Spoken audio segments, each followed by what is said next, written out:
remember sitting on a wall and saying to myself, or maybe it was to God, I don't know, but certainly to myself, there's got to be more to life than this.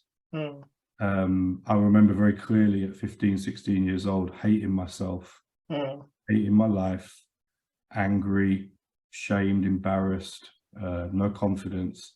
And I was like, somehow inside me, I was like, yeah, there's got to be more than this. So I walked into church for the first time and I was like, oh my gosh, like people are praying, people are singing, all this stuff. And I'm like, yeah, this is a little bit weird for me. People would ask me how I was and I'd be like, yeah, I'm good, man. I'm good. I'm solid. I'm safe. Yeah, man, I'm good. And that's them. And they'll be like, yeah, I'm blessed. The language. And then people will be like, hey, you know, do you want to go to the altar call? Like, go to the altar. And I was like, I don't know what the altar is. Like you can't tell me to go to, I don't even know what it is. My role as a pastor in 2 words. In 2 words. I can give you 3 if you want, but 2 words. I really don't make it any easier. I would say...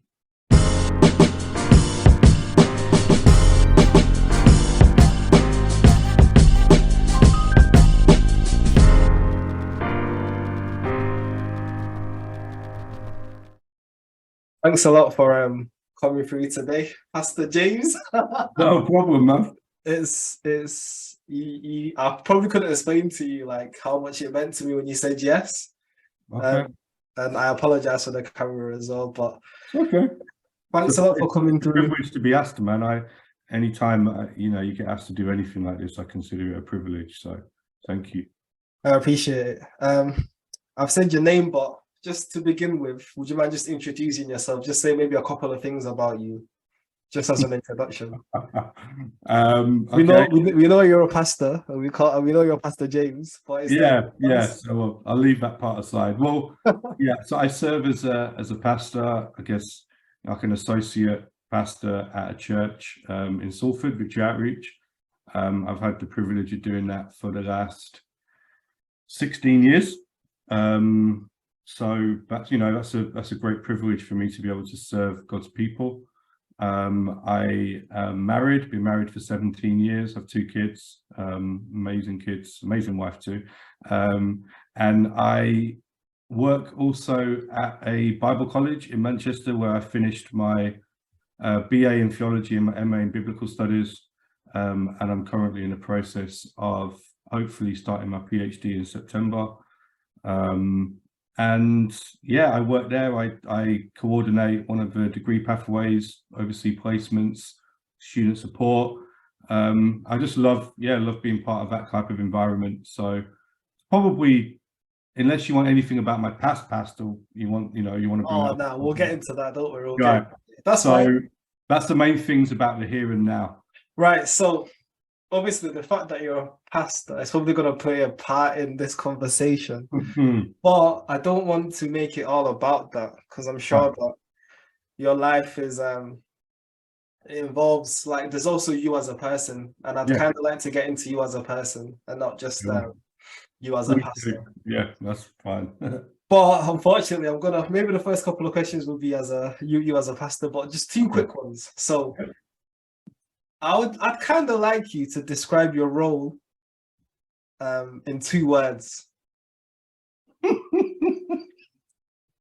In 2 words. You thought it was gonna be easy, didn't you? My role as a pastor in 2 words. In 2 words. I can give you 3 if you want, but 2 words. I really don't make it any easier. Okay, I would say, and there's probably loads of words I'm going to leave out, clearly. I would say, if I had to think of 2 words, I'd say accountability and integrity. It's very interesting. Yeah, those are the 2 things I would say. Do you want me to just mention why, or do you want me to just leave it at the 2 words? You can mention why. I'll be quick. I would say integrity, because when you asked that question, what initially came to mind was Jesus's words about the hirelings and those that come into the flock and seek to devour or seek to lead from personal gain.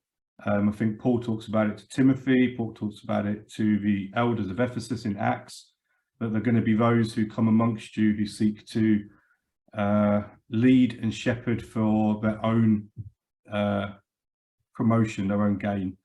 And so the reason why I say integrity is because I think one of the key things that has to be the mark of a shepherd, whether they have a title or not, is that they live with integrity, and they do it for God's honor and God's glory. And I'd say accountability, because I think ultimately anyone that takes any place of influence in anyone's life, parent, manager at work, teacher, anything, and in my context, I guess a pastor, a shepherd, they need to know that they're first and foremost accountable to God for the lives that they lead and the lives that they influence. And so there's probably other things I could have thought about, but accountability and integrity are the two things that first come to mind. That's cool. Okay, so now maybe, I guess, for you as a person, do you know when people think about like pastors, they think that they're kind of perfect and, you know, that they're holy and they're like, and they don't sin? I guess I'd like to ask you, how true is that? Is that really the case? And also, how do you keep your focus, I guess? Right. Well, you're going to ask me about my sin. Well, so how do you keep your focus, and how true is that kind of image? The fact that like pastors are perfect. Yeah. No, I think in whatever context you lead, so if we take this kind of pastor role and function, I think you do need to enter into that with a recognition that, rightly or wrongly, eyes will be on you, and you take a certain role and position in people's lives, and that doesn't make you any better than anyone else. But the reality is that people will fix their eyes on you, turn to you for certain things, and you need to kind of recognize that before you enter into that ministry in that place. And so there becomes a responsibility to guard your life well, to try and live beyond reproach. But at the same time, there's a fine line where it comes to being vulnerable and transparent, that pastors are not perfect. Pastors struggle as anyone else struggles. And I think if you look to the Bible, I always have to end up taking it to the Bible. So if you look to the Bible, those that God called with certain mantles, man, the Bible doesn't hide their struggles. Elijah, you know, after one of his greatest victories, sat under a tree and was like, you know, God, just take me. Paul had his moments, Jeremiah had his moments, Ezekiel, like Moses, like all of these men and women throughout the Bible had their moments of, even if it wasn't sin, it was struggle, it was hard times, it was things that weren't easy. And I think pastor and anyone in that public eye need to get the right balance between ministering and living from a place of victory, but at the same time recognizing and allowing people to see sometimes that we have our struggles too. You know, for some it might be, and I've spoken to many people like this, for some it might be after they've ministered on a Sunday, Monday can be a hard day for them. They've poured out, they've been studying, maybe they've not fit, you know, we have those doubts. You know, is God moving? Did it come across how it was meant to? All these things. And so I think that we have that balance to hold, that we minister and move from a place of victory. But even Paul says that God's power, God's glory is manifested and perfected in our weakness. And so we can't pretend like we don't have weaknesses and struggles and doubts, because we do. And we have to be able to hold a fine balance with that. And I think what keeps me focused, if I'm honest with you, for me, there's a couple of things that first come to mind. One of them is what I mentioned before, is that first and foremost, I'm accountable to God.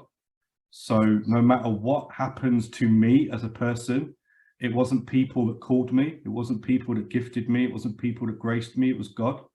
And therefore I need to keep ministering, keep serving, keep blessing, keep loving until God tells me otherwise. I said this to somebody yesterday, to a group of people. You don't treat people based on how people have treated you, but you treat people based on how God has treated you. And I have to keep that in my mind. God has never let me down, never mistreated me. So I have to stay faithful to his gifting and his grace in my life. And I think also what keeps me focused is my wife, if I'm honest. I think that she is someone that if she ever sees me operating from the flesh or from frustration or whatever it might be, she's very quick to pull me aside and say, you know what, you need to go pray, or you need to think about this a little differently. And she's a real blessing to me in that. I'd say that too, but probably others definitely, but those two are the main things that keep me focused. So yeah. You know what, I was gonna move on to like getting to know you like as you were a child and stuff, but you said the word doubt, you know, and that kind of is ringing in my ear.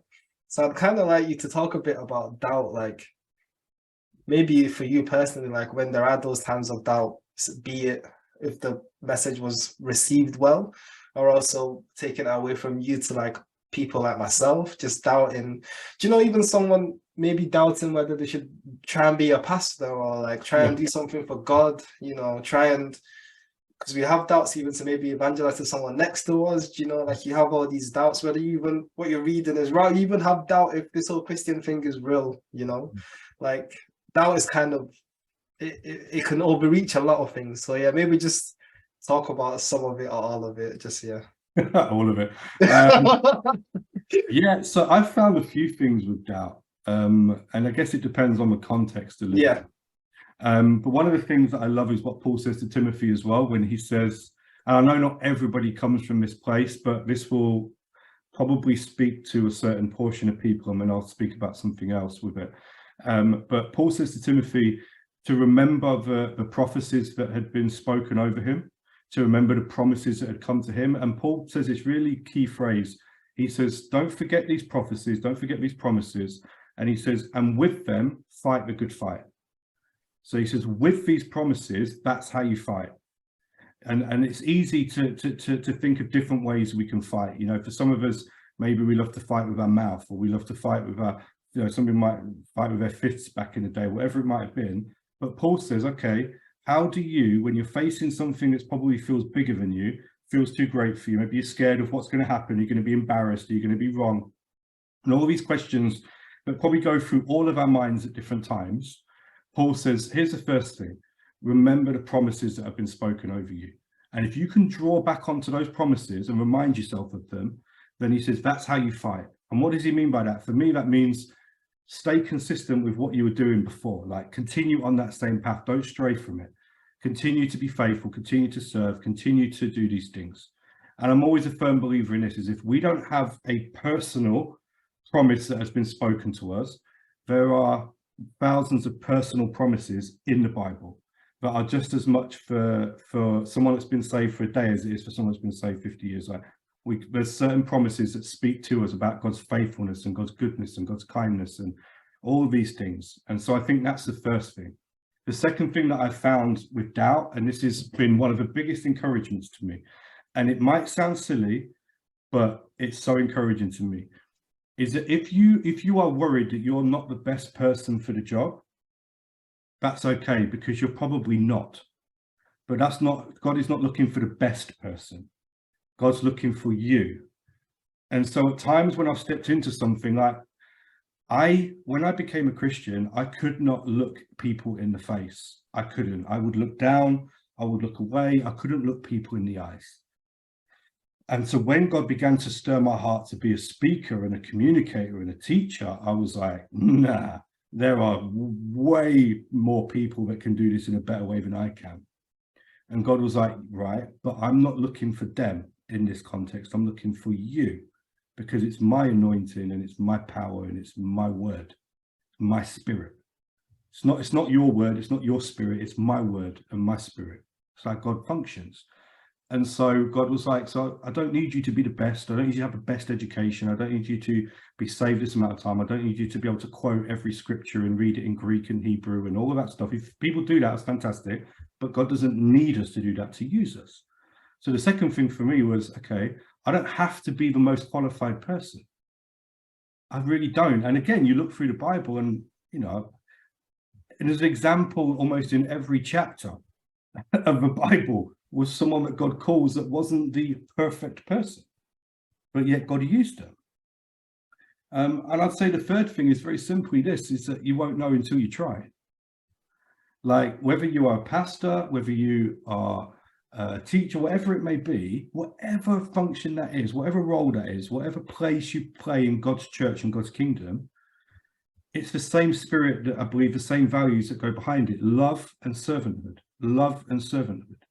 And so what we do is we step into places where we love and we serve. And when we step into that, God meets us. God is there for us. God will. Are we guaranteed of the outcome? Not necessarily, but we're guaranteed that he'll be with us and he will go before us and he will give us what we need to do that. And so I think for me, those three things have helped me overcome doubt. And when I say doubt, I don't mean as in doubt as in I'm paralyzed with this fear and I can never do anything, but doubt as in not being 100% sure of the outcome. And if I'm not 100% sure of the outcome, what do? Well, I remember what God's promised me. I remember I don't have to be the best person for the job. And I remember that I won't know until I step into it. And I think even when you step into it, it's the encounter with God and the experience of stepping into God's will, not the result, that matters. So those things have kind of helped me in my journey. I think you mentioned Timothy, right, in your first example. For me personally, I love and I remember this passage when you mentioned Timothy again. Do you know the passage 2 Timothy 1:6? And it just says, I think Paul says to Timothy, "For this reason, I remind you to fan into flame the gift of God, which is in you through the laying on of my hands." Just the idea of like, I quite love the imagery of like fanning to flame the gift that is in you. Yeah. And it's like, it may just be like a little flicker, but just keep fanning it. Yeah. And it will burn away all the doubt kind of thing. And I think that's really key, because so then I think that question, okay, well, how do you fan it? Well, you've got different things, haven't you? You've got spiritual disciplines, you've got, worship and the word and praying and all these different things, spiritual disciplines. And you've also got, I believe, I'm a big believer in community. How do you fan into flames? Well, you get around people that will help fan it as well. Like, of course, you can't depend on everyone else to do it for you your whole Christian journey, but there's also times and moments like the Apostle Paul when he wrote to the church in Rome, and he said, "I'm coming to you. This is the apostle." He goes, "I'm going to impart something to you." Of course, he's the apostle. He's going to do that. But then he follows it up by saying, "But I'm also expecting you to impart something to me." I was like, oh, okay. So the Apostle Paul's going, and as he ministers, he's expecting to be ministered to. As he's pouring out, he expects to be poured into. And I think being a part of a community where there's people that love talking about the word, that love worship, they're not perfect, but they love engaging in the things of God and serving God and blessing God and worshiping God by studying and reading and building godly friendships and all that stuff. I think that's part of how you fan it into flames as well, rather than you just standing there going like this the whole time. But it's like, okay, yes, I need to do that by praying and declaring his word and all this stuff. But hey, there's a community that I can be a part of as well that does that. And I think those things come together. But yeah, I think it's a really important passage you mentioned. Yeah, I just love the imagery of it more so than anything. I'm not too sure I fully understand what it means or what it means in the verse or the passage, or what Paul himself meant when he said it, or that whole little chapter even. It's an interesting one, but I just love the imagery of it. And I think what you said there, it makes sense as well. And what I love with that imagery, what you said, is that probably tells us, I don't think it's too much of a jump to say this, it probably tells us that it's okay that there's going to be some times where we don't feel like we're on fire all the time. And I think that's okay. Like sometimes we fashion and create a Christianity that's fully based on emotion. And if I don't feel like my prayer's working, then I'm no point in praying. Or if I picked up a word and I didn't get a massive revelation today, then forget it. I'll try it again next year. And actually we create an emotion-led Christianity. But it's okay for that fire to not necessarily be always burning bright every second of every minute. That doesn't necessarily mean that you're doing something wrong. It might just mean that God's calling you to fan it a little bit more again. And I think that's okay. I kind of need to try my best to like keep this moving. Yeah. You could literally be here all day. Yeah, that's God's word for you, man. You could all the best laid plans, and then you say one verse, and before you know it, it's over. Right, okay. Do you know what? Yeah, with the whole like talking about the Bible study, the Bible and stuff, I think even in some of the wording that you've used here, you can tell that you've done a lot of studying into like the Bible and how to break down the Bible. I guess in your world, in your Bible college, it would be hermeneutics or whatever. I think that's it. Yeah. Well, hermeneutics in terms of the science of studying, and homiletics, the art of preaching. Yeah. Preaching. No, but in terms of how you break it down, you can tell with your word, and you've done a lot of that. And I think from our conversation, I believe that you've been doing it for quite a long time. Like you've been to Bible college or been studying like the theology for a long time. But about how long? Or like when did you start? I would say from a full-time perspective, where I dedicated majority of my time to it, it's been about 6 to 7 years. Right. But within certain Bible institutions and taking like a real passion to make time, I would say about the past 16 years. That's a lot. Did you start in London as well? I think you've been all over the country. Yeah, so I did some different studies in London, some online courses within my ministry. I did courses and different online engagements. And then when I came up to Manchester, I studied with 2 different institutions over 6 years. That's a lot of studying, man. That's a lot of studying. Yeah, and the beautiful thing about God is that the more you study, if I'm honest with you, the more you realize you don't really know that much. Because God is infinitely bigger and wiser than we will ever be. And so I think the more that you encounter God through your studies, the more you realize that, not in a self-defeating way or a shameful way, but the more you realize that, you know what, I don't know, in a good way, in a healthy way. And I think that's what keeps you then going back and keep going back to the word. So yeah. So where did this all begin? My Christian journey? Or your Christian journey, but like, yeah, your Christian journey, but maybe before your Christian journey as well. Okay. Yeah. So I actually believe wholeheartedly that what I do now is a reflection of how my life was working before I became a Christian. So I grew up in a few different areas in the country. Parents split up when I was a few months old. I was moved about a bit. But when I reached about 9 years old, 9 years old, I had a fairly stable childhood. But then I experienced a lot of upheaval. My brother fell seriously ill. My mum's mental health dipped. And I was kind of left there as like a 9-10-year-old boy on my own.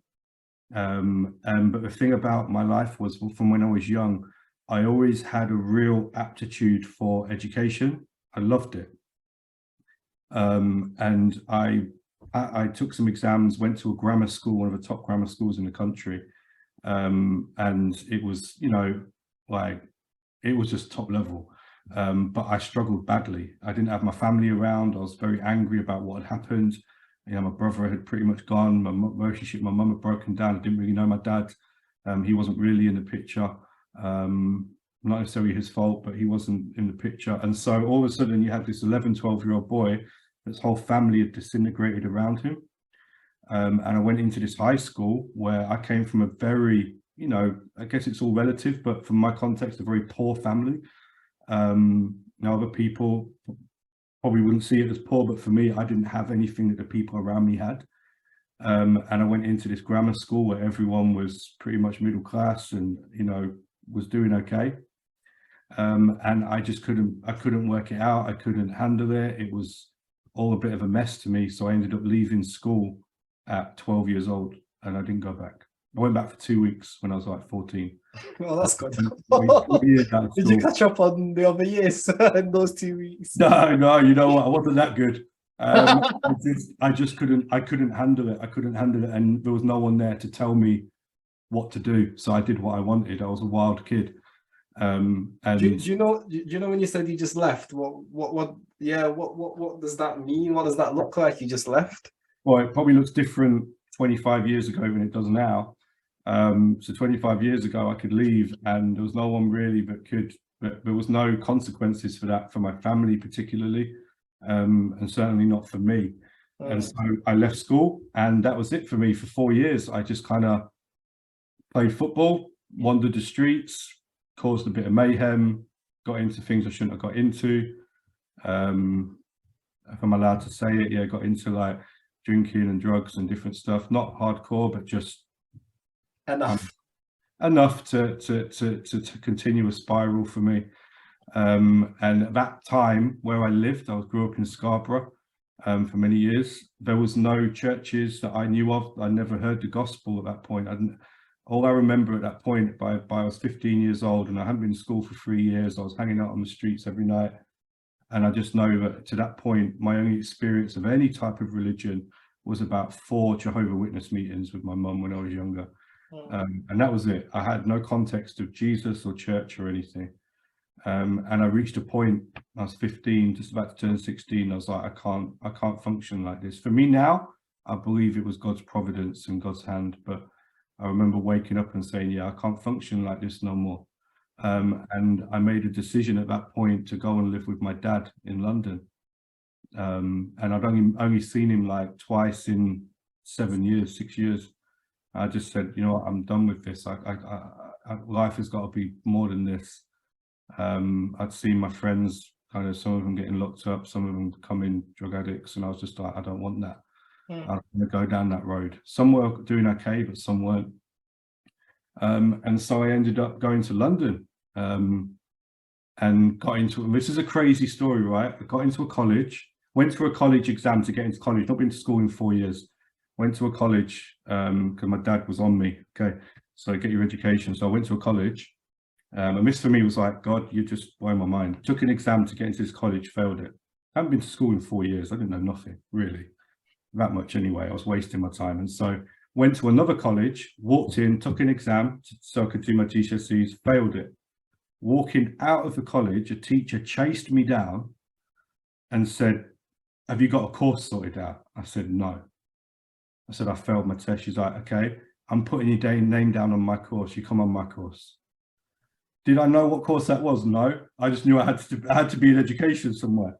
So she said, turn up at this classroom at this time and you can take my course. I was like, okay. Turned up. It was like a business course. I was meant to have taken a test. I didn't take the test. She shouldn't have really put me in like that. She put me in. It was in that classroom that I met a Christian for the first time. First time I'd ever met a Christian at 16 years old. Never stepped foot in a church, never met a Christian, didn't know who Jesus was as unchurched as it gets. And all of that for me transpired where God was like, I'm going to bring you to me. I'm going to bring you to me. And all of that shouldn't have happened. It shouldn't have worked that way. But I stepped into that classroom. I didn't even know what course I was going to. I just knew I had to go back to my dad and say, I'm on a course. So I was like, yeah, put my name down. So I went in and it was there that someone was like, oh, do you want to come to my church? And for me, I was like, no. But then I was like, but listen, I made this move because I wanted something to happen. So yeah, I'll come, I'll make friends. It'll be a nice environment. It's got to have been a girl, right? Well, no, it wasn't this time. It wasn't. Oh, wow. It eventually was, but it wasn't then. And I was just like, yeah. Like nothing about God for me. I didn't know. Like for me, I didn't know God. I didn't know Jesus. Like if you asked me who Jesus was when I was 16 years old, I could not have told you anything about him. I couldn't. When I say unchurched, I was unchurched. I wasn't anti-church and I wasn't pro-church. I was just unchurched. And they invited me to their youth group. I didn't really know it was a Christian thing. I kind of knew something it was a church thing, but that didn't really mean anything to me. What meant to me was that I could go somewhere and make good friends. And yeah, that's my first encounter with church and ultimately with God. But at that time, for me, it was church. And yeah, that was my journey. There was obviously other bits, but that was the main thrust of how my journey led me to that environment. Right. I kind of want to zoom in a little bit on the kind of stuff you were maybe doing before then, maybe during your 4 years away from school. What kind of things did you actually get into? You mentioned drinking. Was it becoming a bit of a problem, or just drinking with the lads or whatever on the weekend kind of thing? I think what had become a problem for me was that Yeah. there was no one in my life that could tell me to do otherwise. Right. And so I began to imitate what I saw around me. And so if I saw violence around me, I would be violent. If I saw drinking, I would drink. If I saw drugs, I'd do. I imitated what I saw. My dad wasn't in my life. My brother wasn't in my life. My mum wasn't able to lead me in that way. And so for me, it began by just not wanting to be in an environment at school where I felt different. I felt poor. I felt targeted. And so, well, if no one's there to make me, I'll just withdraw. So my first year or two was literally, not even exaggerating, was me just playing football for like 6 hours a day in the garden, just booting the ball against the wall, practicing this. And then all of a sudden it became, okay, I began to meet a person here, meet a person there. And then it became nothing really bad, but just, okay, well, let's go down to the arcades. I grew up near a beach. Let's go down to the arcades and let's take this bit of money and, hey, let's stay out tonight, and oh, let's try this. And before you knew it, I was not into heavy drugs, and I wasn't a gang member or anything, but I was just a part of a group that would just hang out on the streets, cause a bit of problems, find a bit of money where we could, and just pass the days by. But then as I was there, some of my friends got their lives back on track a little bit, but many of my friends began to go deeper into that life. And at that point that I said, okay, I remember sitting on a wall and saying to myself, or maybe it was to God, I don't know, but certainly to myself, there's got to be more to life than this. I remember very clearly at 15, 16 years old, hating myself, hating my life, angry, shamed, embarrassed, no confidence. And I was like, somehow inside me, I was like, yeah, there's got to be more than this. And almost a little bit like I think about the Israelites in Exodus when they were in their situation, and it says they cried out for help. And I think that's what was happening, but I just didn't know where that cry was going to. But yeah, drink, soft drugs, bit of fighting, bit of antisocial behavior, we put it in the nice terms. And that was kind of my life for a few years. At a very young age as well.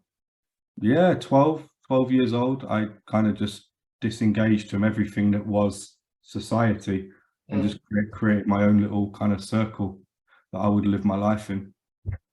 Right, and then you meet this person in the classroom, and they introduce you to like youth groups, and I guess this is something that you touched upon before with the fanning into flame kind of thing. It's like the community around you that can help you grow. Yeah. So was that pretty much what happened? But you know, the process of going from, you know, what am I doing with my life? I need to do something with my life, hating yourself, feeling dejected, you know, maybe having some bad habits as well. Yeah.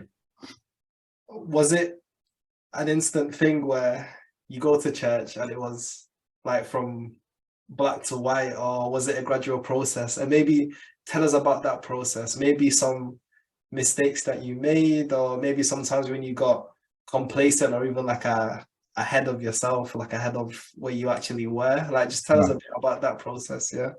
Yeah, you know what, I'll be honest, I actually love this part of my story because I love that I was unchurched, and that when I went to church, it took me a time to work out what was going on. I walked into church, like I walked into the youth group, it was a bit different. They were laughing, joking, eating pizza, all this stuff. I was like, yeah, I can get with this. Like, this is cool. And then when probably about a few weeks later, when I said, okay, well, you know, I'm going to go to church. So I walked into church for the first time and I was like, oh my gosh, like people are praying, people are singing, all this stuff. And I'm like, yeah, this is a little bit weird for me. I'm like, no, the thing that got me, and it was really like, for me, off-putting at first, but I was like, people would ask me how I was, and I'd be like, yeah, I'm good, man. I'm good. I'm solid. I'm safe. Yeah, man, I'm good. And that's them, and they'll be like, yeah, I'm blessed. The language. And I was like, that, yeah, we're not connecting here. I'm like, I get it. And then people would be like, for me, like growing up in a Pentecostal church as well, would be like, hey, you know, do you want to go to the altar call? Like, go to the altar. And I was like, I don't know what the altar is. Like you can't tell me to go to, I don't even know what it is.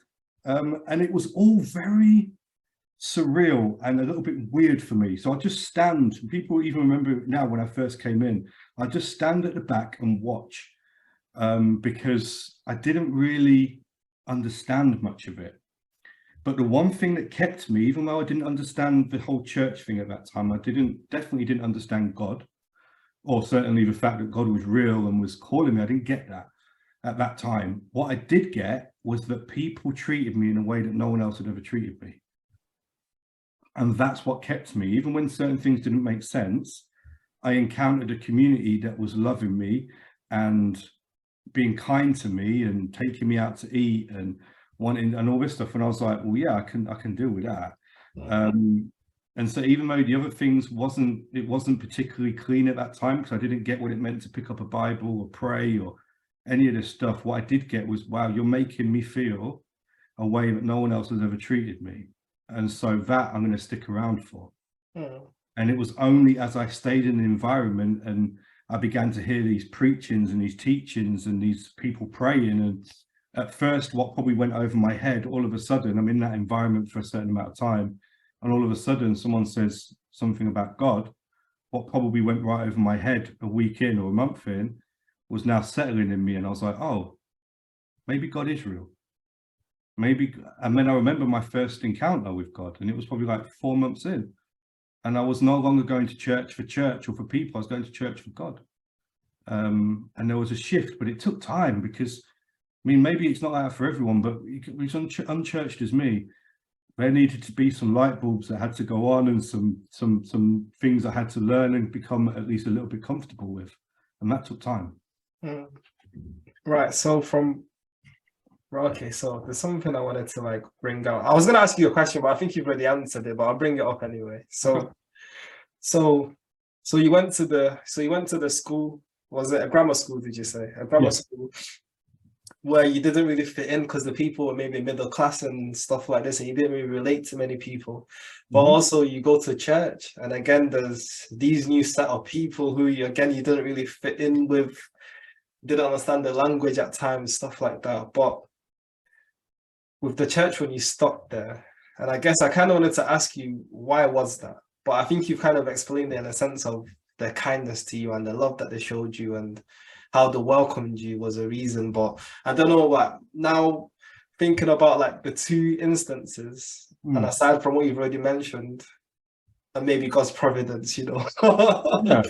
Of course, man. Do you think that is there anything else maybe as to like why you also stayed there? Like why you didn't have the same reaction, you know, as you did with the school, with church? Yeah. I mean, I think ultimately a couple of things.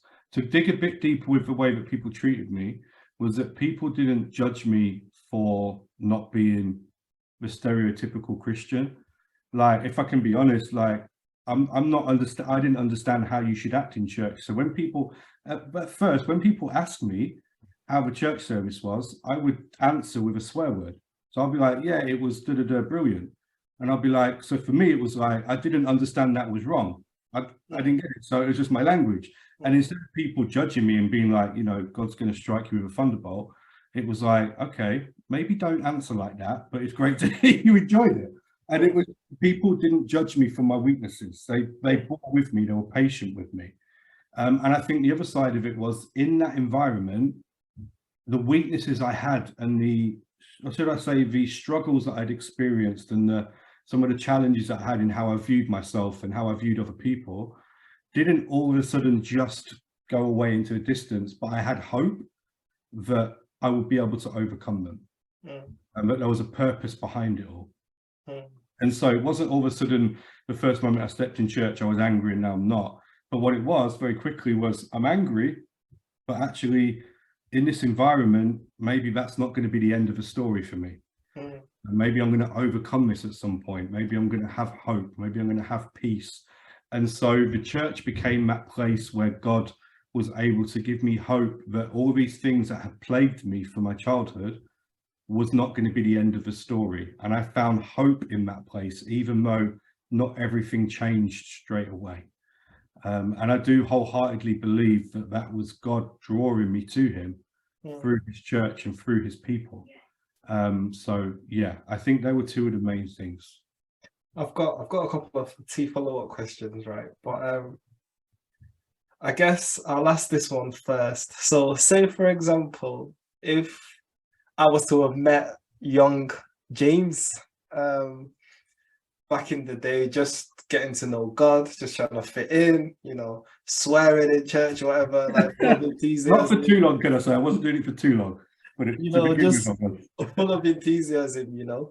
If I would have told that kid that you're gonna be a pastor in a few years' time, what would the kid have said to me?